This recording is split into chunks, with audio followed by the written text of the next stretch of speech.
And why did the president say that it was Robert Hur who brought up his son's death when the transcript shows otherwise? Well, the transcript clearly shows that the president was being asked by the special counsel about the book that he wrote about his son's unfortunate and untimely passing, and the grief and the pain that he felt, and how he moved through that to try to find new purpose for the first time out of office, leaving office in 45 years. He was asked about the work of the cancer moonshot that the president's spoken very openly about for years, being motivated by the illness and the tragic death of his son, Beau, by brain cancer. These are the things that he was being asked about. So anybody who's familiar with this president's powerful story, emotional story of overcoming that loss and finding a new purpose and trying to keep going for the country, to try to save our democracy and move our country forward. Anybody who's familiar with that story from the president will understand that the president's going to talk about his son, Beau. And I think the transcript makes plainly clear, and I think the American people understand this. The president remembers exactly when his son died. He carries that pain with him every day. He carries that emotional toll with him every day. And the transcript only makes that clear. MJ? During the press conference, the president... You just heard Robert Hur testifying for about 5 hours. Did the White House learn anything new from this testimony today? And I also just wanted to know, what do you think the American people should make of his statement that he has not exonerated the president? Yeah, thanks for that question. I think that the main thing I took away from the hearing today was that we had 3 hours of the Republicans showing just how hypocritical they're willing to be in order to politically attack the president.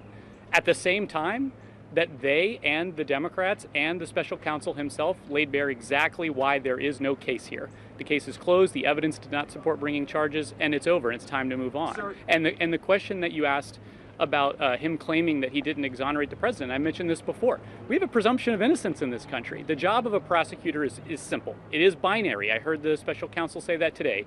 You either charge or you don't charge. And so if that's the decision, and the decision is made after a 15-month sprawling investigation, looking at every possible theory, turning over every rock to try to find any evidence that they can, and the evidence does not support bringing charges, that presumption of innocence takes it to another level. There is no case here. The president is innocent, and that was the conclusion of this case. I wanted to follow up on Kate's point, because the president was pretty angry the night of the Hur report, saying how in the hell he raised that regarding the special counsel and his son's death. And the transcript does show that Hur did not bring up Beau's death specifically. So does the president regret making that accusation? Look, the president was very, I think, emotional about the fact that this special counsel, who, has spent 5 hours with the president, used his report to make a patently false claim that the president somehow doesn't remember when his son died. The transcript is now available for every American to see, for all the media to see, and you can see that the president remembers exactly the day